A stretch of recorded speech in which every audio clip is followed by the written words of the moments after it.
The man known to history as Genghis Khan was born in the middle of the 12th century. While different sources place his year of birth between 1155 and 1167, the most commonly accepted date is 1162. His personal name was Temujin, and he was a member of the Borjigin clan.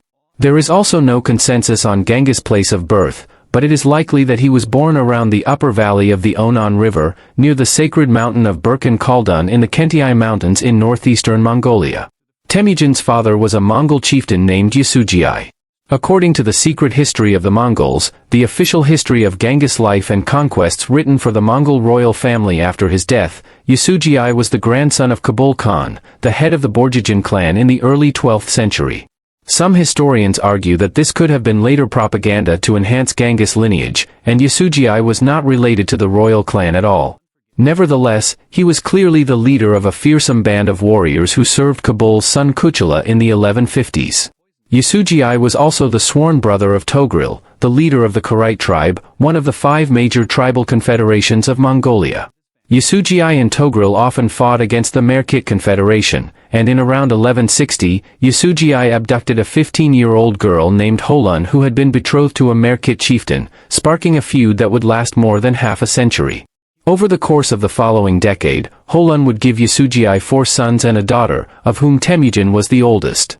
By the time of Temujin's birth, Yasuji already had 2 sons from another wife, and he was not his eldest son or a clear heir of any kind to him. From a young age, Temujin learned horsemanship and archery, the 2 skills that formed an essential part of warfare for the nomadic peoples of the Eurasian steppe, the vast steppe stretching from Hungary in the west to Manchuria in the east. As a child, Temujin was also introduced to hunting and falconry, which would become his favorite pastimes as an adult. While Temujin was close to his siblings, his closest childhood friend was a boy from the Jadarad clan named Jamuga, and the 2 became sworn brothers. During his childhood, Temujin began to learn about the complex relationships among the Mongolian tribes. The Mongol tribe into which Temujin was born was divided into 2 major clans, the Borjigin and the Tayikid. The Mongols were one of 5 major tribes in the region, the others being the Karaite, Merkit, Tartars, and Naiman. The peoples of Mongolia were surrounded by powerful neighbors. To the east and southeast was Imperial China, which since 1115 had been ruled by the Jin dynasty founded by the Jurchen tribe from Manchuria. To the south was the Western Xia in northwest China, ruled by the Tangut people from Tibet. To the north was the desolate and inhospitable region we call Siberia today, while substantially to the west and southwest were the Muslim powers of Central Asia and the Middle East, which were in a period of some decline by the 12th century, the Arab Caliphate having gone through its golden age centuries earlier between the 8th and 10th centuries. In around 1171, when Temujin was probably around 9 years old, he was betrothed to Borte, the daughter of Dai Sechin, a chief of the Angurad tribe. The leaders of prominent Mongol families often married Angurad women, but this required Temujin and his father to travel on a long journey across the Gobi Desert to take part in the betrothal ceremony. Although he was a powerful warrior, Yasuji could only afford to offer Dai Sechin a single horse for his daughter. Although the Angurad chief agreed to the match, he stipulated that the horse would serve as an initial dowry, and until a greater dowry was paid, Temujin would have to stay behind and work for his future father-in-law. While the young Temujin was ashamed that his father could not afford to pay for his bride straight away, he spent 3 happy years among the Angurad working as a herder. Temujin heard stories about the burgeoning trade between the Angurad and the wealthy Jin Empire south of the Great Wall. Temujin's time with the Angurad ended when he was around 12 years old. During one of his raids, Yasuji encountered a band of Tartars. Rather than launching an attack, the Tartars invited him to dinner. Bound by the steppe traditions of hospitality, Yasuji felt he could not refuse and was duly poisoned by his hosts. The slow-acting poison enabled Yasuji to leave instructions to bring Temujin back home. Although Dai Sechin was reluctant to part with the boy, he recognized the difficulties Temujin's family faced and allowed him to leave. By the time Temujin returned home, his mother Holun had tried and failed to assume her late husband's leadership position in the name of her teenage sons, and the Tayikid claimed leadership among the Mongols once again. As Holun's followers deserted her one by one, she and her sons were reduced to destitution and forced to hunt and fish to survive. Temujin and his brother Khazar proved the most effective at catching the prey, but their elder half-brothers, Begtur and Belgudii, began to lay claim to their food.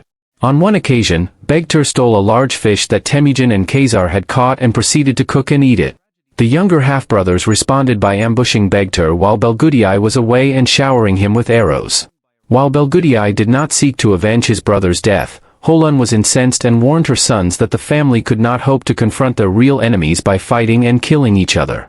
Holun's fears proved justified, as the Tayikid leader Targatai used Begtur's murder as the pretext to capture Temujin. The boy escaped into the woods and survived for 6 days before hunger eventually forced him to escape, during which effort he was captured and taken into Tayikid captivity. Although he was forced to wear a device that restricted his movements, he managed to overcome his guard and was rescued by a sympathizer to the Borjigin cause. By the time he returned to his family, the 14-year-old Temujin found them without anything to their name apart from 9 horses. A once proud family had fallen quickly. When the Tayikid then raided their camp and took 8 of the horses, Temujin took the remaining steed and relentlessly pursued the enemy. On his way, he encountered a young warrior named Boarshu, who immediately became his friend and companion and joined the pursuit of the Tayikid. After recovering the horses in a daring night raid, they were struggling to get away from the Tayikid riders when Temujin noticed that the leader of the pursuit had ridden far ahead of the rest of his men. Boarshu took the opportunity to fire an arrow which wounded the Tayikid leader, enabling the pair to get away safely. Over the next few years, Temujin and Boarshu would build up a band of loyal raiders. During this period, another gifted warrior named Barokal joined Temujin and became a close companion. In around 1178, when Temujin was 16 years old or so, he rode to Angurad territory in Boarshu's company and claimed Borte as his bride from his proud father-in-law, Dai Sechin, having been away for several years. 2 years later, Temujin would suffer one of the worst humiliations of his life. A large Merkit raiding party of 300 horsemen descended upon Temujin's camp and scattered them. Although Temujin managed to escape with his brothers and his mother Holun, Borte appears to have been deliberately left behind in order to enable Temujin's flight. As he pondered how to recover his wife, Temujin reached out to the Karaite chief Togril and appealed to him by reminding him of his sworn brotherhood with Temujin's late father Yasuji. Togril accepted Temujin as his adopted son and organized a large army to fight the Merkit. The alliance prevailed in the ensuing campaign and Borte was rescued. During her time in Merkit captivity, Borte had been given to the brother of the Merkit chief, and by the time of her liberation, she was pregnant with his child. Nevertheless, when Borte gave birth to a son in 1182, Temujin accepted the child as his own and gave him the name Joki. The following year, Borte gave birth to a second son, a biological child of Temujin named Chagatai, who would never stop reminding his father of Joki's illegitimacy. Now in his early 20s, Temujin had established himself as a reasonably powerful Mongol leader, but also one who was widely feared and respected for his bravery. His main rival during this period was Jamuga, his childhood friend and sworn brother who was by the early 1180s the leader of the Jadarad clan. The two men had crossed paths again as part of the coalition against the Merkit, but after a couple of years they went their separate ways, each with ambitions to unite the Mongols under their leadership. Although Jamuga could count on larger numbers and the support of an older and more conservative generation, Temujin had the support of most of the Borjigin clan and was attracting many talented followers from humble backgrounds to his cause. These included Jelm, a recruit from one of the tribes who lived in the northern forests, and his 10-year-old brother Sabidii, who despite his youth would soon become a trusted and talented warrior. In 1186, Temujin's wife Borte gave birth to a third son, Ogdi. The same year, Temujin's followers elected him Khan of the Borjigin clan. However, his rise was seemingly halted the following year after he was defeated by Jamuga's army at a place called Dalan Baljit. The main sources for Genghis or Temujin's life are silent for several years thereafter, suggesting that he had lost most of his following and was forced into exile. According to the biography of Sabidii, during this period Temujin and his remaining followers took refuge in the Jin Empire in China. Temujin's absence deprived Togril of a powerful ally, and Karaite Khan was also overthrown and forced into exile. In 1195, Temujin finally had the opportunity to re-establish himself when the Jin and the Tartars began fighting over the spoils following a joint victory against the Angurad.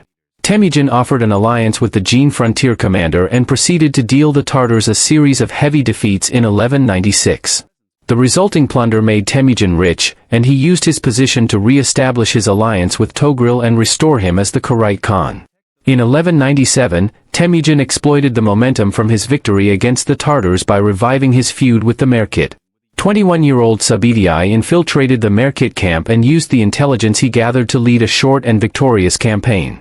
A further series of victories followed in the late 1190s and into the early 1200s for Temujin and his allies against the Merkit and other rival peoples of the steppe, such as the Nayman.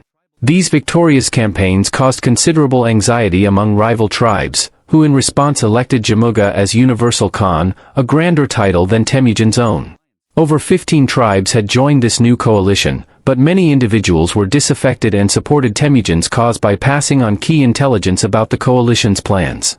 Forewarned of a surprise attack by Jamuga, Temujin sought Togrul's assistance and won an easy victory as a snowstorm threw the coalition forces into disarray. Temujin pursued Jamuga's Taikiad allies and engaged them at Koyatan by the banks of the Onan River, routing them again. However, on this occasion, he was wounded in the neck by a poisoned arrow. According to Mongol lore, his life was only saved because his general, Jelm, sucked the venom from the wound and spat it out while Temujin lay unconscious. As the prisoners of war were rounded up, the man who had been responsible for the near-fatal wound was brought in front of the Khan. Rather than executing him, Temujin praised him for his marksmanship and recruited him as an officer. He soon acquired the nickname Jeeb, or the Arrow, and would go on to become one of the Khan's greatest commanders. Jamuga's defeat led to the temporary fragmentation of his coalition, yet by 1202 he had formed a new alliance with the Nayman and a number of defectors from Temujin's forces, including several disaffected uncles and his brother Khazar. Jamuga then launched a concerted attack on Temujin, but the Borjigin Khan proved equal to the situation, maneuvering his forces skillfully and switching between guerrilla tactics and field battles. In the winter, after a formal ceremony confirming him as heir to Togrul's Kharit Khanate, Temujin and his adopted father defeated the Nayman. In an effort to consolidate his alliance with Togrul, he proposed that his son Joki marry Togrul's daughter. The proposal infuriated Togrul's disinherited son Ilka, who defected to Jamuga after his father refused to break ties with Temujin. With Ilka at his side, Jamuga rode to Togrul's camp and forced him to join the anti-Temujin coalition. In 1203, Temujin was defeated by a Kharit army commanded by his adoptive father but escaped with around half his force when Jamuga called off the pursuit. His old companion Bohorshu and his son Ogidi were initially unaccounted for and returned to camp with heavy wounds. While an angry Temujin sent a series of letters to his former supporters accusing them of betraying him, he began to build a new coalition. From his new base near the Baljuna convent, Temujin and his senior commanders swore an oath to fight to the bitter end. Meanwhile, the members of the coalition lost faith in Togrul's leadership, and Temujin's brother Khazar returned to his side. In the autumn, Temujin went on the offensive against Togrul and defeated the Kharit army after a hard-fought battle that lasted 3 days until Temujin's general Makali broke through to the enemy's camp. While escaping from the battlefield, Togrul was killed by some Nayman bandits. Temujin then assumed the leadership of the Kharit and announced the unification of the Mongol and Kharit nations and welcomed several of Togrul's lieutenants into his ranks. Temujin's latest success led to the formation of another coalition between Jamuga and the Nayman. As part of his preparations for this final confrontation, Temujin began to reorganize his army into units of tens, hundreds, and thousands, following the example of the Jin Chinese Empire. He also formed an elite bodyguard and began to set up administrative structures to govern the recently pacified tribes. He soon developed a formula that promised autonomy to peoples who agreed to submit without a fight while threatening dreadful consequences for those who chose to resist, a method of psychological warfare that would be used consistently by the Mongols in their conquests over the next century. In 1204, Temujin convened a Kurultai or Grand Council to plan the upcoming campaign against the Nayman. The Khan was persuaded to launch his campaign early on May 17, 1204. By the end of June, the Mongols reached Nayman territory and the first clashes took place. Although his army was far smaller than the enemy's, Temujin ordered his men to light 5 fires per person at night to give the impression of superior numbers. The Nayman commander, Taiyang Khan, was deceived by this ruse and proposed retreating to friendlier terrain in the Altai Mountains. However, his subordinates compelled him to pursue an active strategy. Over the next few months, both armies danced around each other until Taiyang prepared to do battle at Chakramat at the foot of Mount Naku. As Temujin and his leading generals spearheaded the attack, Jamuga suddenly led his men away from the field, depriving Taiyang of his numerical superiority. Despite this, the Nayman army resisted bravely, but Temujin's initial charge caught them off guard, and the Mongols gradually surrounded their valiant enemies as they retreated up the slopes of Mount Naku. Temujin was astonished to see the enemy storm down the hill in a last-gasp charge and offered the Nayman honorable terms of surrender, but they preferred to fight to the last man. Taiyang was taken prisoner and died of the wounds sustained during the battle not long afterwards. Most of his allies submitted to Temujin. At the age of 42, after suffering several setbacks over the course of his life, Temujin had vanquished his enemies and united over 30 tribes under his rule in a large tract of the Asian steppe. Temujin's victory at Chakramath seemed decisive, but the mysterious Jamuga was still unaccounted for. While most of his followers had deserted him and submitted to Temujin, he fled into the mountains with a dwindling band of men. Upon hearing that Temujin had put a large bounty on his head, the 5 men who remained with Jamuga tied him up and brought him to Temujin. As Temujin prized loyalty above all else, he executed Jamuga's captors for their treachery but took considerably longer to decide on the fate of his sworn brother. Eventually, he ordered his sadistic nephew El-Jigidai to carry out a brutal execution by hacking him to pieces. In 1205, Temujin began to launch raids against the Tanguts to the south, while Sabidii worked to further pacify the new subjects of the Mongols by suppressing a fresh Merkit rebellion. The following year, 1206, Temujin held another Kurultai which brought together all the Mongol nobles to officially proclaim the creation of a new Mongol Empire. It was at this juncture that Temujin was given a new title, Genghis Khan, which should more accurately be rendered as Genghis Khan. The name is usually translated as universal ruler, though recent scholarship suggests fierce ruler is a better translation. Temujin accepted the imperial throne on the condition that everyone would obey his word. After assuming imperial power, Genghis began to reward his followers. His long-standing companions Boorshu and Barokal were given the highest ranks, while the likes of Jebe and Sabidii were ranked one step below. The 4 were members of a 9-man cabinet that enjoyed the greatest privileges and took part in key decision-making alongside the Khan. While Genghis had united the tribes of Mongolia through conquest, he faced a monumental task in eliminating various tribal and clan loyalties to forge a single Mongol nation. In order to achieve this, Genghis set out to build a new political system in which his subjects placed allegiance to the Khan and the Mongol nation above kinship ties. The success of this would depend on his ability as Khan to provide his people with huge amounts of wealth plundered from enemies through new conquests. This incentive system demanded frequent campaigns outside the new empire's borders, and Genghis consequently continued the military reorganization that he had started in the latter stages of his unification campaigns. The basic organizational unit in the new decimal system was the Minkan, or 1,000 men, though the formidable Tumun, or 10,000, is more widely known. Since each of Genghis' subjects was attached to a Minkan, this decimal system was also intended to replace the old social structure of clans and tribes. While most of the leaders of the Minkans were from the old aristocracy, a significant minority had more humble origins, reflecting the meritocratic ethos that had allowed Genghis to find some of his greatest commanders among the lower classes. To cap it all off, Genghis strengthened his bodyguard or kashig to over 10,000 men, who were recruited from the sons of powerful men to ensure their good behavior. Genghis gave his 4 sons senior responsibilities. Joki was master of the hunt, Chagatai was responsible for enforcing the new law code, Ogidii served as head of the nascent civil bureaucracy, and the youngest, Talyui, was named commander-in-chief. Despite this, Genghis' sons complained that they lacked military authority, and apart from Talyui, their military authority only extended to their own Minkans. This prompted Genghis to set up a new division of the empire to placate his sons in 1209. 45,000 men were divided among Genghis' family members, and the 4 sons were each given their own fiefs with the potential for further expansion. While Genghis stipulated that these realms would be subject to control by the central government, the imperial princes often ignored the officials appointed by their father to monitor their activities, and their domains would eventually form the basis of increasingly independent states under their descendants. As part of his state-building program, Genghis introduced a new law code known as the Great Yasa. While large parts of the Yasa codified the traditional customs of the steppe peoples, it was also an attempt to establish a common set of laws for the new Mongol nation. Part of the code took the form of military regulations concerning the mobilization of armies, the duties of officers, and the punishment they would suffer if they failed to carry out those duties. With regard to taxation, Genghis gave generous exemptions to religious leaders and foreign merchants. While the Khan maintained his traditional pagan beliefs, his policy of religious toleration would eventually allow him and his successors to rule over a vast empire of Buddhists, Muslims, Nestorian Christians, and Confucians right across Asia. He maintained good relations with the Muslim merchants who operated along the Silk Road to the west and sought Mongol assistance to access the Chinese markets to the east. There were also harsh elements to this.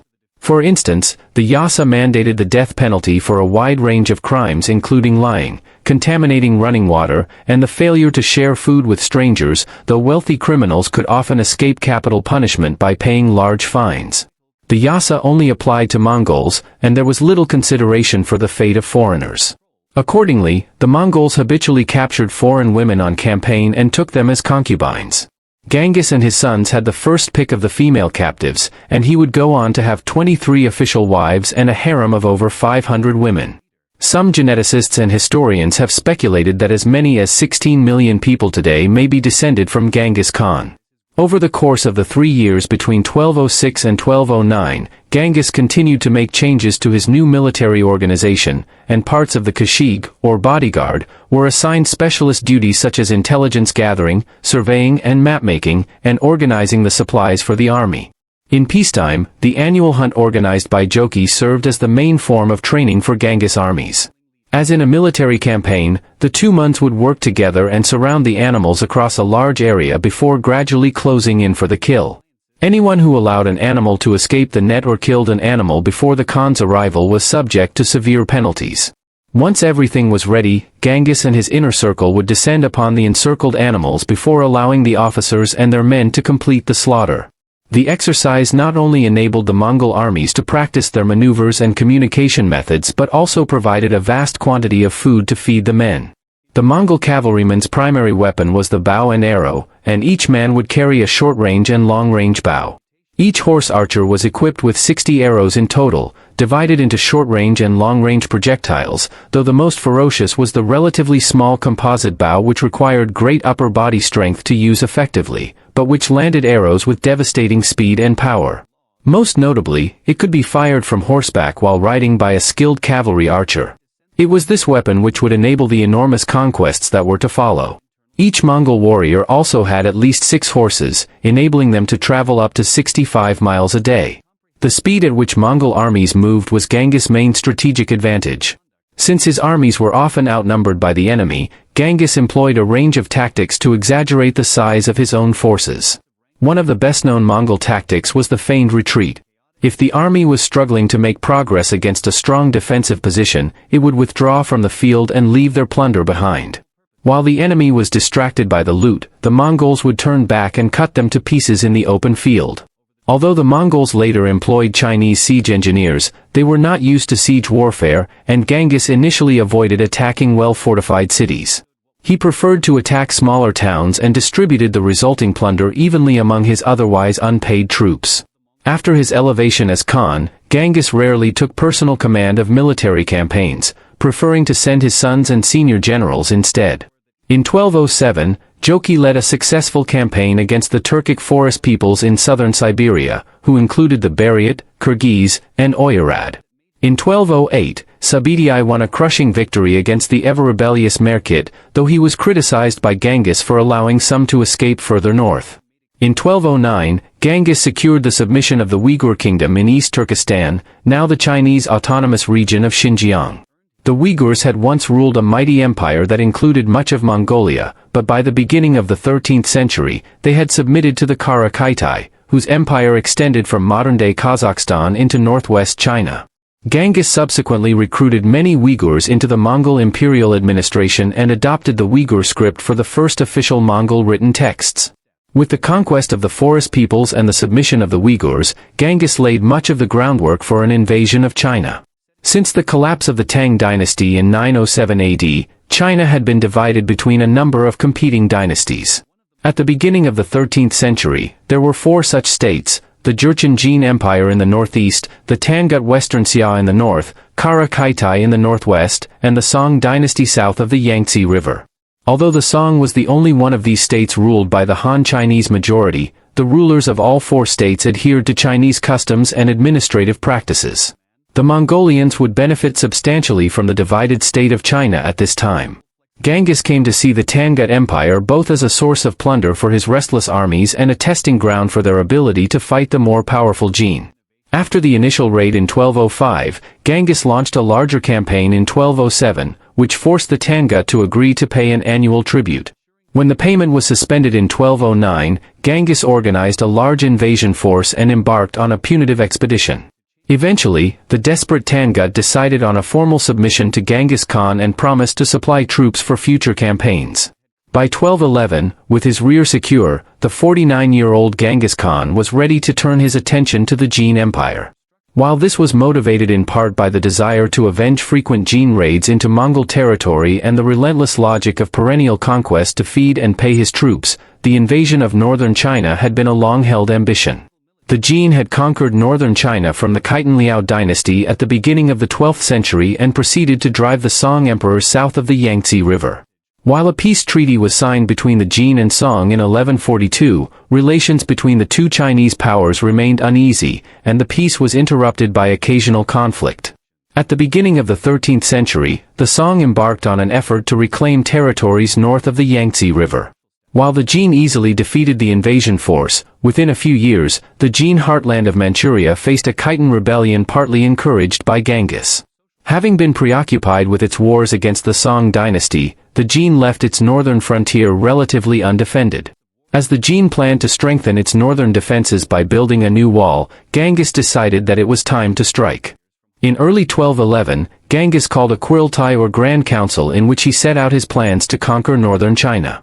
Unlike previous steppe peoples who had intermittently conquered parts of northern China and abandoned their homeland to newcomers, Genghis intended to maintain his power base in Mongolia from which he would rule over an empire that incorporated both the nomadic steppe cultures of Central Asia and the sedentary cultures of China.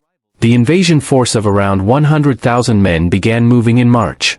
Genghis divided his army into three columns. The eastward column was commanded by Jib and Subedii. The central one was led by the Khan personally alongside Talyui and Mukhali, while the western column was commanded by Genghis' three other sons. While Genghis' elder sons faced no opposition after crossing the Gobi Desert, the other two columns raided the area north of Jin in an attempt to draw the enemy out to battle. When the Jin armies refused to take the bait, Genghis decided to march his forces south. In response, the Jin formed two armies, one to face the advancing Mongols in a frontal attack and the other to strike against Genghis' right flank. Genghis ordered Jib to march his men westwards behind his column and eliminate the threat to his flank, leaving the Jin with a single army. While the Jin commander deployed his forces in a narrow pass to prevent the Mongols from fighting on open ground, the momentum of Mukhali's charge proved overwhelming for the Jin cavalry, which trampled over the infantry as it took flight. The Mongols went on to win two further pitched battles to destroy the Jin field armies. Genghis followed up by capturing several major cities and ordered Jib to advance to the Juyong Pass near the Jin capital of Zhongdu, modern-day Beijing. Unable to take the pass by direct assault, Jib feigned retreat and went on to destroy the garrison in front of the pass. He marched on to Beijing but was recalled by Genghis, who realized that the Mongol army was not yet equipped to capture such a well-fortified city. Despite their battlefield successes in 1211, once the Mongols returned home for winter with their plunder, the Jin reoccupied all the cities they had lost. The following year, Jib led a raid deep into Manchuria and sacked the city of Liaoyang, encouraging a major Khitan uprising in the process. In October 1212, Genghis joined Jochi, Chagatai, and Ogedai to attack the city of Datong, but the Khan was wounded by an arrow and broke off the siege. In 1213, Genghis defeated a new Jin field army before taking the Juyong Pass and surrounding Beijing. The Mongol successes led Husheshu, the commander of the Beijing garrison, to overthrow the Jin emperor and install a puppet ruler with himself as regent. In November, Husheshu managed to defeat the Mongols outside Beijing but was defeated a couple of days later and killed by his deputy commander. Genghis maintained 5,000 men around Beijing and divided his army into four columns, which ravaged the whole empire. Genghis and Talyui led the largest detachment south and threatened the southern Jin capital of Kaifeng. In the space of 3 short months, the four Mongol armies rampaged through the entirety of Jin territory and left behind a trail of devastation by destroying all the crops in an effort to starve the population into submission. While Genghis returned to Mongolia, he maintained a tight blockade on Beijing and encouraged the Jin emperor to submit to him. Although the Jin signed a peace agreement in 1214 which provided for an end to the blockade of Beijing in return for a heavy payment to the Mongols, the Jin emperor almost immediately fled south and established his capital at Kaifeng. Genghis resumed hostilities and appointed a general named Samukha to lead the siege of Beijing. Although the Mongol army was also suffering from extreme hunger and both besieger and besieged had allegedly resorted to cannibalism, Samukha remained methodical in his approach. Two Jin armies sent from the south in early 1215 were defeated by the Mongols. In May, the Mongols launched an assault on the city, and after overcoming the valiant resistance from the Jin defenders, the victorious Mongols sacked the city, devastating it to the extent that the population fell by more than 3/4 in the process. Despite this enormous setback, the Jin government in Kaifeng refused to surrender. In 1216, Mukhali defeated a Jin counterattack in the east while Samukha led 30,000 men south and joined up with a Tangut force to devastate the countryside around Kaifeng. Genghis hardened his peace conditions following Samukha's raid, and negotiations with the Jin broke down. When Genghis returned to Mongolia in early 1216, he left Mukhali in charge as commander in China. Mukhali was given an army of 70,000 men, but most of these came from recently subjugated nations who could desert him at the first sign of Mongol weakness. The limited manpower forced the Mongol commander to scale down his operations, and in 1218 Genghis himself had to lead a pacification campaign against the Tangut, who had moved away from a pro-Mongol policy under a new ruler. By the end of the year, Genghis supplied Mukhali with reinforcements which increased the size of his army to 100,000 men. Although he could be as brutal as his comrades, Mukhali also sought to consolidate Mongol control by acting magnanimously towards his defeated foes, and he had methodically subdued much of northern China. He died in 1223 with a pristine military record, having never lost a single battle in his career. Mukhali was aided in his campaigns by an alliance with the Song dynasty, but following his death, conflict arose between the erstwhile allies, enabling the Jin to make a brief recovery. The Mongols would have to wait another decade to fully extinguish the Jin Empire. While Mukhali was campaigning in northern China, Genghis' attention had been drawn westwards. Since the beginning of the 13th century, Kara Kaitai had been at war with Shah Muhammad II of the Khwarezmian Empire, situated to the east of the Caspian Sea in Central Asia. In 1208, the fugitive Nayman Prince Kukluk arrived in Kara Kaitai and built up an army under the pretext of fighting Genghis, only to overthrow his overlord and declare himself Khan in 1213. The re-emergence of an old rival on his doorstep led Genghis to send an army of 20,000 men under Jib to invade Kara Kaitai. The Muslim-majority population, who had suffered under Kukluk's anti-Islamic religious policy, welcomed the Mongols as liberators and defected en masse. After sweeping aside Kukluk's army, Jib entered the Kara Khitan capital, Balasagun, in what is now Kyrgyzstan, in triumph and incorporated it into the Mongol Empire. He then followed Kukluk south into Kashgaria, where he encouraged the Muslims to revolt by issuing a proclamation of religious tolerance. In 1218, Jib eventually caught up with Kukluk in northeastern Afghanistan and executed him. So began the Mongol westward expansion into Central Asia, even as other parts of Genghis' armies were still undertaking the conquest of China far to the east.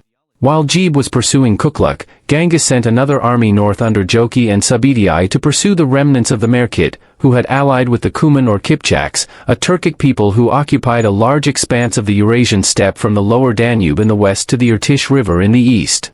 The Mongols had driven the Merkit-Kuman army into Khwarezmian territory and defeated it in battle. Angered at the incursion, Shah Muhammad sent an army to meet the Mongols. Although considerably outnumbered, the Mongols managed to fight the Khwarezmians to a standstill before withdrawing. Upon hearing reports of the battle, Genghis was keen to maintain peaceful relations with Khwarezmia and to establish a mutually beneficial trading relationship, allowing him to turn his attention back to China. In early 1218, Genghis sent a large trade mission to Otrar in the north of the Shah's empire, a fort in the far east of Kazakhstan today. The local governor proceeded to massacre the entire contingent, claiming that they were spies. Genghis initially showed restraint and sent a team of 3 envoys led by a Muslim diplomat asking the Shah to hand over the local governor. When an indignant Shah Muhammad executed the diplomat in response, Genghis finally took action and declared war. As both sides prepared for war, Shah Muhammad and his advisors decided that they could most effectively fight the Mongols by retreating into their cities and forcing them into costly sieges, which the Mongols were still not comfortable with engaging in, preferring battles in the open field. Meanwhile, Genghis received a steady stream of information about the Khwarezmian Empire through the network of Muslim merchants. He knew that the empire was ridden with divisions and that the Shah had struggled to establish centralized control from his base at Samarkand. Furthermore, the Shah's mother, Turken Khatun, was a powerful political figure and could issue decrees in her own name. These dynamics played perfectly into Genghis' hands, allowing him to sow disinformation among Khwarezmian officials by issuing false decrees from Turken Khatun. Although the terrain of the Khwarezmian Empire posed considerable challenges for any invasion force, Genghis was confident in his army's ability to achieve victory. A Mongol army of 30,000 horsemen under Jib and Joki made the first move, heading west from Kara Kaitai and entering the fertile Fergana Valley in the spring of 1219 after crossing the high passes between the Pamir Mountains and the Tian Shan. Meanwhile, Genghis' main army, accompanied by his 3 younger sons and Sabidii, the strategic mastermind of the campaign, would strike at Otrar. Although the Khwarezmians had intended to pursue a defensive strategy, the appearance of the Mongols in Fergana provoked Shah Muhammad into sending a large army against them. Since Jib and Joki's army was intended as a diversionary force, Jib advised retreat, but the headstrong Joki disobeyed his father's instructions not to engage in a pitched battle. Like their previous encounter, the battle proved indecisive, but the Mongols managed to inflict heavy casualties on the enemy before withdrawing from the field. By this point, the vanguard of Genghis' main army had appeared in the north and was advancing on Otrar. By October 1219, Genghis' force of 100,000 men, including allied contingents, arrived in Otrar on the banks of the Sir Daria River. While Genghis attempted to lay a trap by sending a small force up the Sir Daria toward Samarkand, the greatest city of Central Asia at that time, the Shah counted on a strong 60,000-man garrison at Otrar to hold out against the Mongols. Once Genghis realized that the Shah would not take the bait, he ordered his sons to besiege Otrar with full force. With several years of experience besieging Chinese cities now behind them, the Mongols were far more proficient at siege warfare than the Khwarezmians had anticipated, and Otrar fell quickly in February 1220. In the meantime, Joki marched north to capture the cities along the Sir Daria, while Jib turned south to close off any escape route from Samarkand. Genghis and Talyui took 40,000 men and marched southwest across the Kizil-Kum Desert and arrived at the oasis city of Bokhara in February 1220. The bewildered Shah Muhammad was now surrounded by Mongol armies on all sides. Genghis had a particular interest in capturing Bokhara since the city was fabulously wealthy. The Mongols captured the city after 2 weeks, and Genghis proceeded to levy heavy taxes on the wealthy elite. The capture of Bokhara opened the road to Samarkand, some 150 miles to the east. Though the Shah's capital was well fortified and defended by a garrison of up to 100,000 men, the run of spectacular Mongol victories had dented Muhammad's confidence. Genghis and Talyui were joined by Chagatai and Ogedai in the siege of Samarkand. Genghis employed a favorite tactic of placing prisoners of war in the front ranks to lead the assault. Those who weren't cut down by their compatriots turned tail and fled, giving the impression that the Mongol army was collapsing. The defenders sallied out in pursuit, allowing Genghis to move in for the kill at the head of his Mongol veterans. While Shah Muhammad II managed to escape the encirclement, the Mongols captured Samarkand after a 10-day siege and proceeded to sack it with impunity. Genghis rested most of his army but sent a force under his elder sons to take control of the Amu Darya, known in classical antiquity as the Oxus River, which separated Persia from the Turkic peoples of Central Asia. The fugitive Shah Muhammad struggled to formulate a recovery plan and eventually moved to northern Iraq. Jib and Sabidii led 20,000 men and captured several cities in Persia and Iraq, driving Muhammad out of his latest refuge. The defeated Shah retreated north and escaped to an island in the Caspian Sea, where he died of illness in January 1221. While the Shah was on the run, Genghis sent additional forces to invade the Khwarezm heartland. After taking the city of Khiva in December 1220, Joki arrived at the walls of Gurganj. A relief column under the command of Shah Muhammad's son and successor marched east towards Gurganj but failed to secure the support of rival factions and marched away. As Joki continued the siege, an impatient Genghis decided to send a large force under Chagatai to reinforce him. The two brothers had always hated each other and soon began to feud, and it was only the intervention of Bohorshu that prevented them from coming to blows. Genghis would respond to the familial infighting by demoting Jochi and Chagatai in the succession and nominating Ogidi as his senior heir. Ogidi brought another 20,000 men to reinforce his brothers and took command of the siege, taking the city in April 1221.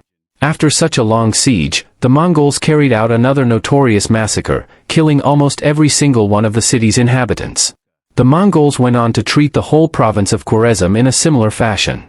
The trail of Mongol destruction did not end there, as Genghis dispatched Tolui to invade the Khorasan region across the Amu Darya on the Iranian plateau. The merciless Mongol prince proceeded to sack the cities of Merv and Nishapur, both of which were major centers of Islamic learning and culture and were among the wealthiest and most populous cities in the medieval world. According to some estimates, Tolui's campaign resulted in the loss of over 1 million lives. In the meantime, Genghis continued to campaign in Central Asia around what is now Afghanistan, eventually pacifying the region in the course of late 1221 and early 1222. He also launched a probing attack into India but decided that it was not worth his while to entangle himself in a new war with the powerful Indian sultans, an initiative that would overstretch his resources. Before returning home, he ordered Ogidi to pacify the Hindu Kush, while an ill-conceived revolt amongst the people of the province of Khorasan also had to be suppressed, along with insurrections at Merv and Herat.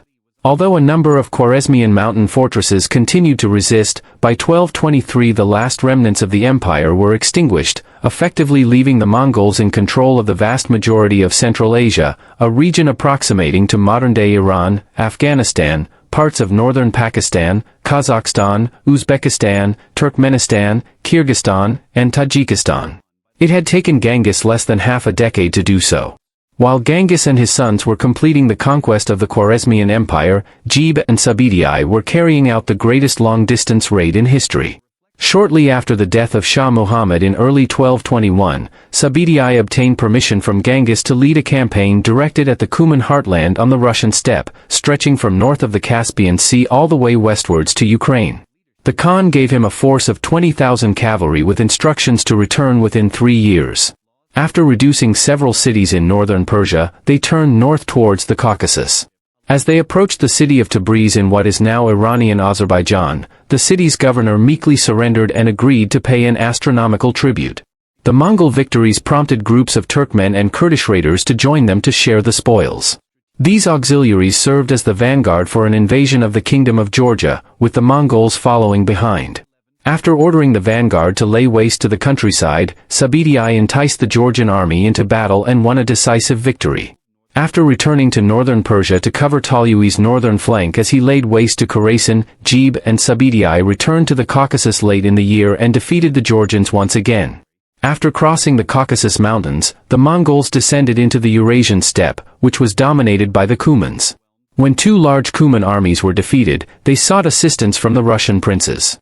At this moment, the Mongols received an envoy from Venice offering a lucrative trade agreement in return for military assistance against their Genoese rivals on the shores of the Black Sea. The Mongols accepted the offer and destroyed a Genoese trading colony here. Then, armed with Venetian intelligence about the principalities of Rus and their traditional antagonistic relationship with the Cumans, Jib and Sabidi and their men spurred on their steeds. Not long afterwards, the Mongols met a grand coalition of Russian, Kievan, and Cuman leaders and their men at the Battle of the Kalka River in what is now Ukraine on the 31st of May, 1223. It resulted in a major Mongol victory and the beginning of Mongol rule in southwestern Russia. It was also an astonishing statement of how successful Genghis' conquests had been that his forces were now winning victories on the edges of Europe. In its aftermath, Jib and Sabidi turned east and began the journey home. In the words of the Novgorod Chronicle, God knows whence he fetched them against us, or where they hid themselves. It would be another 14 years before the Mongols returned, and when they did, they would campaign as far as Hungary, an expedition which neither Alexander the Great's Macedonians nor any other commander equaled in history in terms of how extensive the conquests were. Jib and Sabidi eventually returned to Central Asia by 1224, where Jib died shortly afterwards. Around that time, Genghis began the homeward journey to Mongolia, arriving back on the steppe in February 1225. During the Khwarezmian campaign, Genghis had learned that his unreliable Tangut allies had become traitors and joined with the Chinese against the Mongols. Determined to settle scores with the Tangut, Genghis personally led a new campaign accompanied by Ogdi, Talyui, and Subedi. Although the Mongols were held up by lengthy sieges, by the middle of 1226, Subedi had conquered the Gansu corridor north of Tibet. As the Mongol net closed around the Xia capital of Zhongxing later in the year, Genghis defeated a relief force in spectacular fashion by riding over the frozen Yellow River floodplain. He left the siege of Zhongxing to his subordinates and joined Subedi in raiding Jin territory. By the time the Xia agreed to surrender in July 1227, the Great Khan was close to death. Shortly before embarking on his final campaign, he had fallen from his horse, and his health had never recovered. During the campaign, he convened a great Kurultai to formally proclaim Ogdi as his successor as Great Khan, while stipulating that Ogdi's successors would be chosen by a Kurultai. Genghis Khan died on the 25th of August, 1227, at roughly 65 years of age.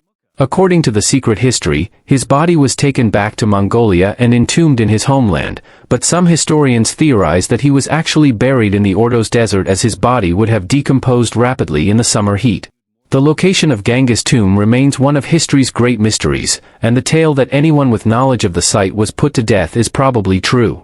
Genghis' death did not bring the Mongol conquests which he had initiated to an end. Under Ogdi's rule, fresh invasions were launched into Persia, and new attacks were launched against the Arab Caliphate in what is now Iraq, beginning a war in the Middle East that would last several decades, eventually culminating in the siege and capture of Baghdad, the capital of Islam since the middle of the 8th century, in 1258. The Mongol Empire would eventually extend nearly to the Mediterranean Sea before the expansion ended. To the east, Ogdi also launched the first invasion of the Korean peninsula. After the short reign of Gayuk Khan in the mid-1240s, Mongke Khan, a grandson of Genghis, succeeded as the fourth Khan. His reign was one of consolidation as the administration of the vast Mongol Empire was improved, and largely conquered territories were brought fully under Mongol rule, particularly in the Middle East. Thereafter, the empire fragmented into several khanates owing to succession disputes. These included the Golden Horde or Jochid Khanate in Russia, the Yuan dynasty in China, the Chagatai Khanate in Central Asia, and the Ilkhanate in the Middle East.